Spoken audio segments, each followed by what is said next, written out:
with all, oh my gosh, just amazing. Please just go. Just stop listening to this podcast and just go. Hello, adventurers, and welcome back to another episode of Ticket Before You Kick It, the podcast that helps you check off your wildest bucket list experiences. And today we're headed to one of the most jaw-dropping places on Earth, which is Komodo National Park in Indonesia, to explore something truly magical: pink beaches. Yep, you heard that right. Pink sand beaches. If you've ever scrolled through Instagram and stumbled upon this dreamy shoreline with those blush-colored sands meeting crystal clear blue turquoise waters, chances are it was probably one of Komodo's famous pink beaches. But what makes the sand pink?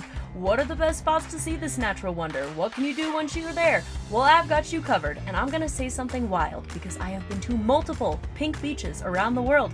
And these beaches, specifically one, is hands down the best beach I have ever been to and probably will ever go to in my lifetime. So before we dive into the best pink beaches and the things to do, let's talk about the burning question. Why is the sand pink? So the answer actually lies in a tiny marine organism called, ooh, this is gonna be rough, foraminifera. Foraminifera. I'm gonna go with that. Basically, these are microscopic creatures that produce a red or pink pigment in their shells, which mixes with the white sand when they die. And over time, the coral fragments, the shells, and the calcium carbonate from the marine life blend together to create this iconic soft pink hue. The result, a beach that is straight out of a fairy tale, and it's very unique. I mean, how many people can you actually talk to and they say that they've been to a pink sand beach? Everyone goes to a normal beach. Pink sand? Nah. They're rare. In fact, I've been trying to figure this out, but I think there are only 15 pink sand beaches in 11 countries. They're so rare, again, due to those tiny marine organisms known as the foraminifera, which have red shells and the pink shells that are rich in calcium carbonate. Are you ready for the quiz later? Because there's going to be a test. I'm just kidding. Totally kidding. So let's talk about the pink beaches in Komodo National Park. Now let's get one thing straight. Everyone just says the pink beach in Komodo Island. However, there are multiple, but it's very confusing. The main ones, well, actually, the main one that everybody is referring to is literally called Pink Beach. This is known as Pentai, and this is the most famous one. It's located on Komodo Island. It's the most well-known and the most accessible pink beach. It's a must visit because of its popularity. You might see other people. I saw like 2. So crowded takes on a new definition here, but you might see another person, maybe. And the other one is Long Beach on Padar Island. This is more of a hidden gem, and it has a softer pink hue, although this is up to interpretation, because some people are like, it's more vibrant, and some people are like, oh no, it's not, it's actually softer. And I don't know, personally, I've seen both, and I think I was a little bit further away on Long Beach when I hiked Padar, so I personally think that the main one, the pink beach, that Pentai, definitely had a richer pink hue in my opinion. However, Padar Island, this one is a fantastic spot for snorkeling, and I've also heard the locals refer to this as Namo Beach. If you're wondering why I sound so confused, it's because this whole thing is very confusing. There's a lot of conflicting and confusing information. Some say that that's the only 2 pink beaches, while others claim that there are several. Make up your minds. Personally, I took a tour. They took me to Pentai, and I also saw the one on Padar, so those are the only 2 ones that I'm going to talk about because those are the only 2 that I know for sure exist. So we're on the same page. I'm just going to refer to Pentai as the pink beach because that's how everyone refers to it, and so that I don't continue to botch the pronunciation of that and embarrass myself. Thank you. So how do you get to this pink beach? It's not very simple. The pink beaches in Komodo National Park are very remote and they're very hard to get to. But honestly, that's just what makes them even more beautiful, and because of this, it makes them 100% worth it. As I said, I have been to pink beaches all over the world. The other one that comes to my mind is I went to a pink beach in Bermuda. And this beach, you would take a transfer or a taxi cab from the cruise ship, and it was nice. You could see the pink hue. The water was so turquoise and so beautiful. However, the only thing was it was very crowded. And comparing that to this, I would way rather go through the extra effort to go to this beach where it's totally remote and you only see like a couple other travelers. I would take that any day of the week. As I said, bold claim. I think that pink beach really gets my golden trophy for the best beach in the world. Ooh, that's a bold statement. Do you agree with me? Tell me if you agree with me. Maybe. People who have been there. Anyway, I do have the show notes of this, and in those show notes I actually linked a little map, and you can actually see both of them. The one on the Pentai Mara, normal pink beach, and then the pink beach on Padar Island. So you can go check it out. But basically, how you would get here is that you would fly to this place called Labuan Bajo, which I'm pretty sure that's how you pronounce that. It's a small town on Flores Island, and this is basically the gateway to Komodo National Park. Most trips pick up from this Labuan Bajo, and you would basically hop on a boat, hop on a speedboat, hop on a liveaboard tour, and explore this. You would either do a day trip or a multi-day trip boat adventure, and this is pretty much the only way to get here. This place is so remote. When I went, I ended up flying into Lombok, doing a little sightseeing there, and then I went to Labuan Bajo. I went to the Komodo Islands, and it was literally just a bunch of us sleeping on mats on the top level of a liveaboard ship for just days. I will definitely link which tour I took in the show notes if you want to check it out. I loved it. Some people did not. Some people were like, get me back to Bali. This is so remote and adventurous. And I was not one of them. I absolutely loved every single second of this tour, but I can see why you kind of have to take a tour in order to go see these beaches. And it has to be like a multi-day tour or maybe a day tour, but I'm not sure. If you did a day tour, I'm not actually sure that they would take you to the pink beach anyway. So what I would recommend is just bite the bullet, do a multi-day liveaboard. There's so much to do here, and it's such a fantastic destination for adventurers. You will not be disappointed. Trust me, it's incredible. However, when you are picking a tour, check what costs are covered, because visiting the Pink Beach means that you are entering Komodo National Park, which does require a national park permit. Fees vary and additional costs may apply for activities like snorkeling and diving, and it's best to check in advance and bring enough cash as some fees are paid on site. When I booked my tour, this was news to me because all fees were covered and paid for. So it's just about reading the fine print, communicating with your tour group, and just making sure you're getting what you want and there's no hidden fees anywhere. Now, as I said, if all of that sounds terrible to you and you don't want to do all that research, I actually did all that research for you, and I've linked a bunch of multi-day tours that include the Pink Sand Beach in the show notes. So go check that out, book it through that link, and all the hard work is done for you. All that is left to do is for you to go relax on an idyllic and remote Pink Sand Beach. What is better than that, people? Let's be honest. So what is the best time to visit the Pink Sand Beach? So around April to October is the dry season. This is great visibility for diving and snorkeling, but there are more tourists. From November to March, that is the rainy season, fewer crowds, and you might get the occasional storm. The best time to see a pink beach in Indonesia is the dry season from April to October. During this time, the skies are clear, the waters are calm, and the sunlight also enhances the pink hues of the sand, making them appear more vibrant. The midday does offer the best visibility when the sun is high because it illuminates the coral fragments that give the sand its signature blush color. However, if you're after that like golden hour glow for photography, sunrise and sunset might create a more like softer, ethereal pink tone, but I would suggest this for advanced photographers only, and only ones that have the best gear, because in order to pull out that pink hue, you're going to need to do a lot of editing and a lot of camera maneuvering. Now, the rainy season from like November to March does see fewer tourists, and I did read that it can produce a more intense pink color due to the moisture-rich sand. However, there's like unpredictable storms, and the rougher waters can make access trickier. Personally, I visited during the dry season, and it was fine. It was gorgeous.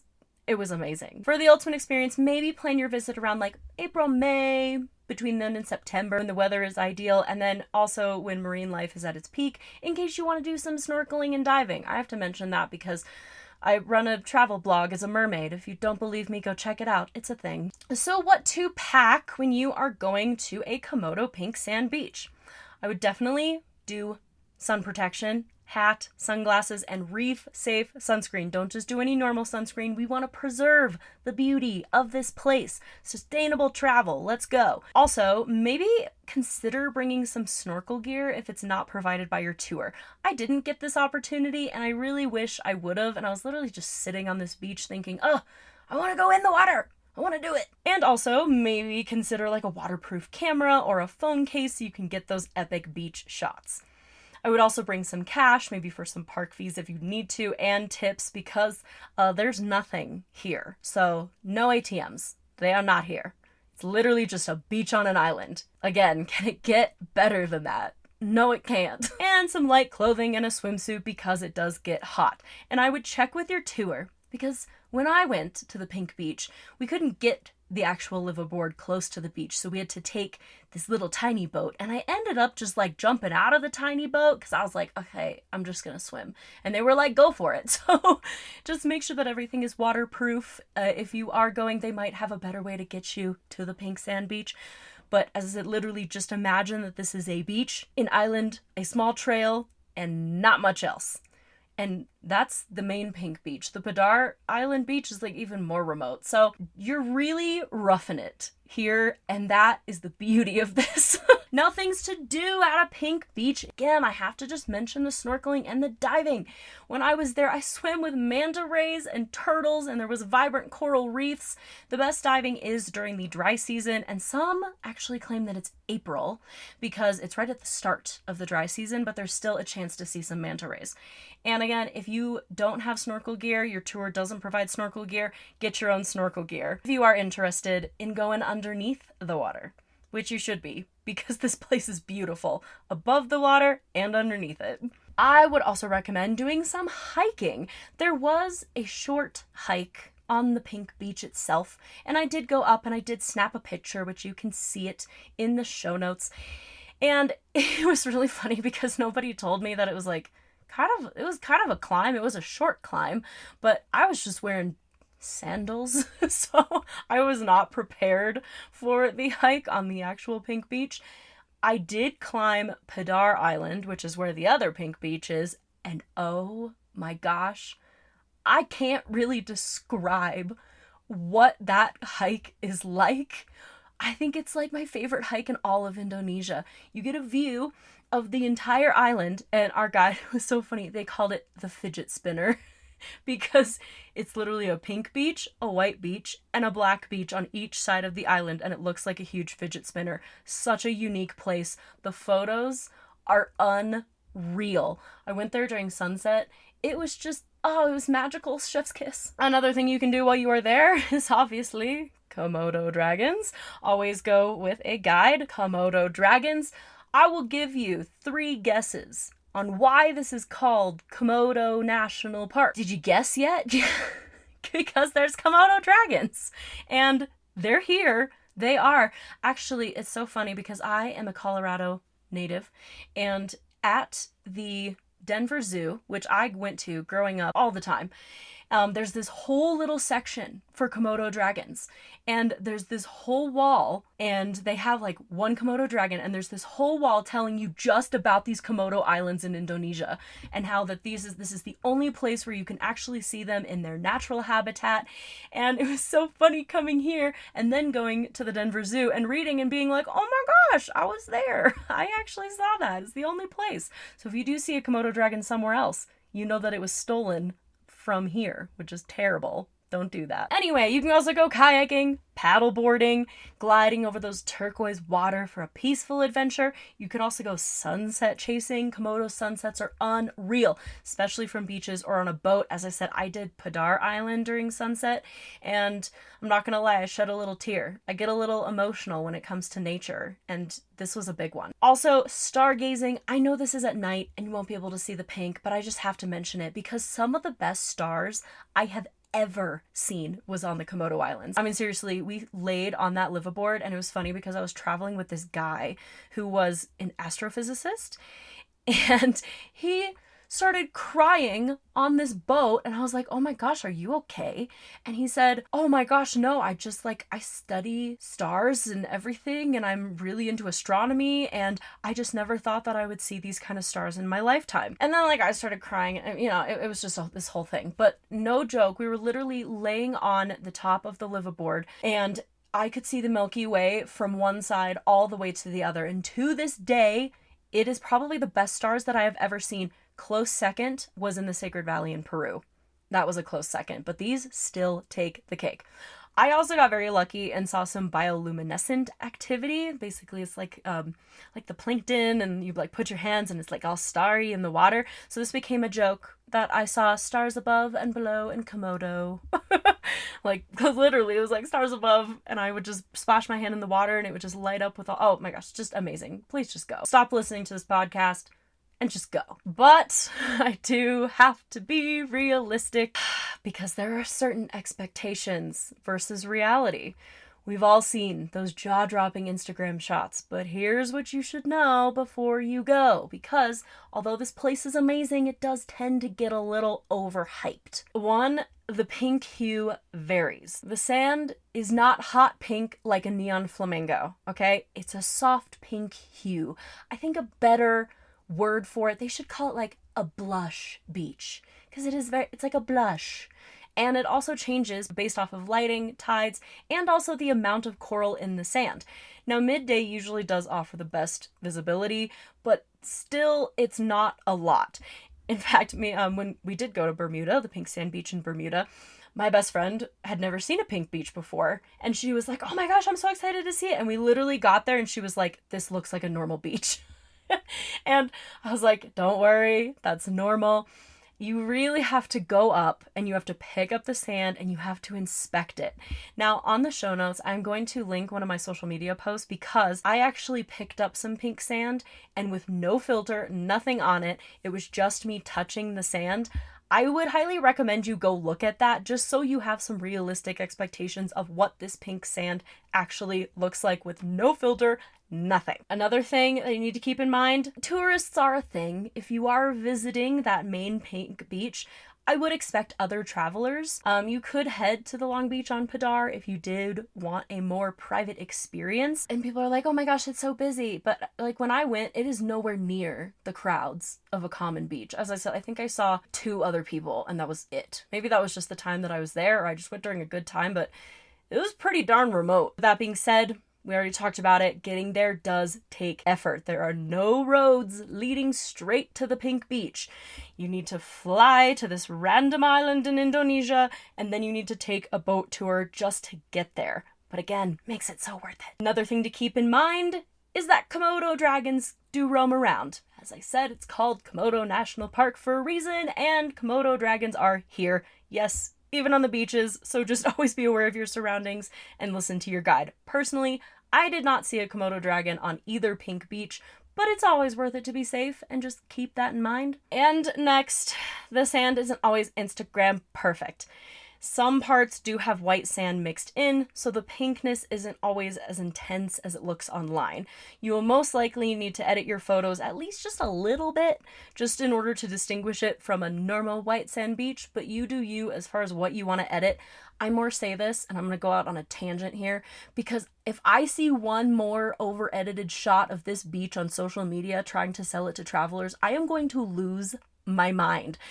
You know what I'm talking about? I don't know if I just got on this thread or something on Facebook or something, but it just shows these things and they're like, no, it is real. Look at how pink it is. Wrong. Lies. All lies. And I have to comment and be like, guys, it's so beautiful. Don't over edit it to look like Barbie Dreamland. And it's perfect just as it is.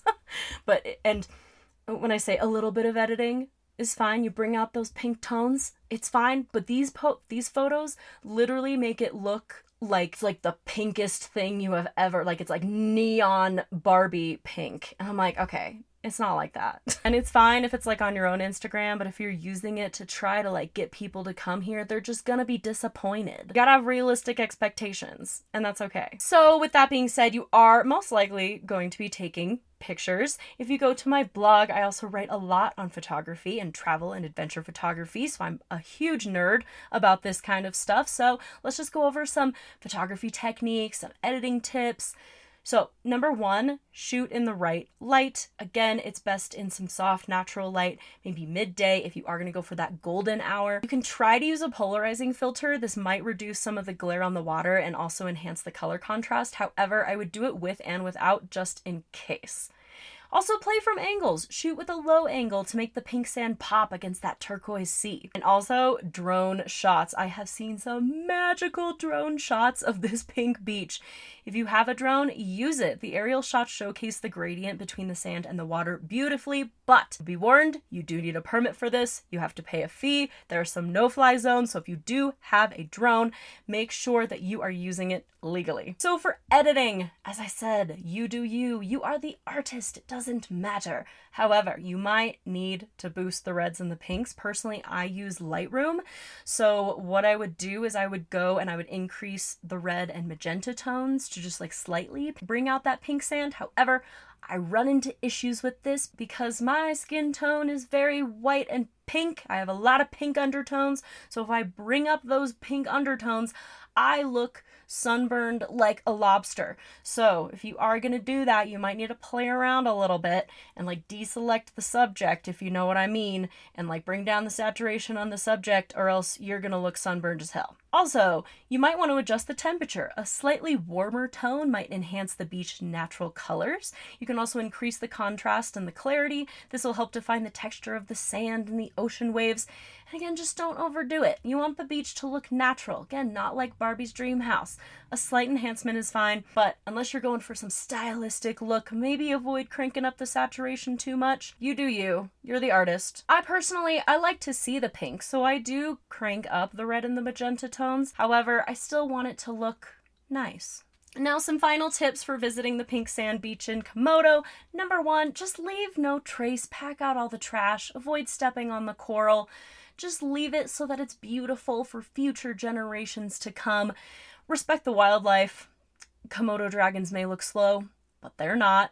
Always go with a ranger, and it might help to talk to the ranger beforehand just so you know some safety tips. Like, again, I'm not a ranger, so don't listen to me, but the ranger told me, like, they can't climb trees unless they're young. So they were like, if one starts chasing you, just climb a tree. This will not be good for you if you're on the main pink beach, because I did not see any trees, but you know, it's just good to have in the back of your mind. They also, side tangent, they also told me that they like eat their babies, and that's why like the young can climb the trees, but like then they lose that ability, and then but yeah, like most of their youth and their adolescent life is just running from their parents who are trying to eat them. It's just nuts that these things have not gone extinct. Komodo dragons fascinate me. They are nuts. And also, again, we kind of talked about it, but bring some reef-safe sunscreen, protect your skin and the ocean simultaneously. And I would also recommend maybe bringing some water shoes. The coral fragments, there were some, I didn't notice it a ton. However, there were some coral fragments that might be sharp. So if your feet are sensitive, maybe consider bringing some water shoes. And just to wrap up, Komodo's pink beaches are truly one of the most magical places on earth. Oh, it was just like the turquoise water contrasting with like the pinkish hues of the sand, and there's just no cars, no roads, no nothing, no people trying to sell you anything. Oh, it was just beautiful. And I really hope that this guide has you dreaming of your next bucket list adventure. So whether you're just lounging and relaxing on the pink shore, or snorkeling with manta rays, or hiking for epic views, this destination will leave you speechless, and it's honestly one of the coolest adventure destinations that I have been to in my travels. So if you enjoyed this episode, be sure to subscribe to this podcast on the platform of your choice. Leave a review, it would mean so much to this mermaid, and follow me on social media for more adventure inspiration. Until next time, keep exploring, keep ticking off that bucket list, and as always, adventure on.